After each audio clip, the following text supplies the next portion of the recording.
42 people had 15 seconds to live, and they were stopped in rush hour traffic. Above them, 1.25 miles of freeway was about to fall. What killed them wasn't the earthquake. It was a decision made in 1949. The Cypress Street Viaduct was California's first double-decker freeway. 2 stacked highways, 1 mile and 3/4 of concrete and steel. Built on filled marshland, above soft bay mud, with rebar spaced too far apart. The engineers in 1949 had a problem. Oakland traffic to the Bay Bridge was choking the local streets. The fix was a double deck, fast, cheap, built on whatever land was available.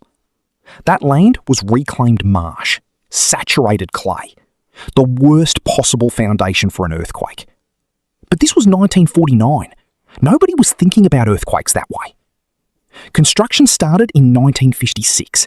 It opened in June of 1957. The columns inside were reinforced concrete, but the steel wasn't tied right. The upper section wasn't connected to the lower section the way modern code requires. The dowel pins joining them were vulnerable. Engineers later called this non-ductile. It means it can't flex. It can only break. For 32 years, nobody knew. Then in 1971, a quake hit San Fernando, and Caltrans started paying attention.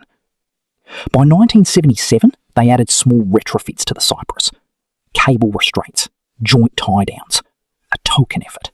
The state's own inquiry would later call it inadequate.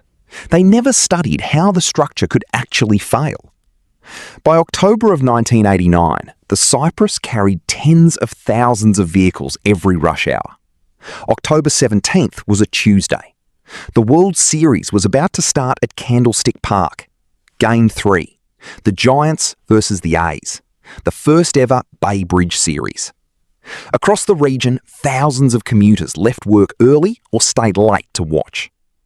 The Cypress, normally jammed, was running lighter than a typical Tuesday rush. That detail will matter in a minute. Hold on to it.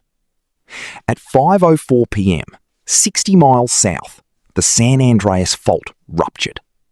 The wave travelled north through bedrock at thousands of feet per second. But when it hit the soft bay mud under the Cypress, it slowed down and amplified. Soft soil multiplies shaking. The viaduct got a magnitude of force its columns were never designed to absorb. For the people inside the cars below, it started as a deep rumble, then a violent sideways shove. The freeway began to twist. The columns flexed beyond their design limit. The concrete around the rebar burst outward. The steel inside buckled. The dowel pins between upper and lower deck started to fail, one bent at a time. Above the lower deck, 50 support bents were giving way in cascade. The whole upper roadway began to descend onto the cars beneath it. From the first tremor to the final impact, 15 seconds. Then silence, and concrete dust rising in a slow column over West Oakland. The cars on the lower deck had nowhere to go. The crush was vertical. In most sections, the gap between the upper and lower decks closed to 4 feet. In a few places, less. In a few places, nothing at all. 42 people died inside their cars in those 15 seconds.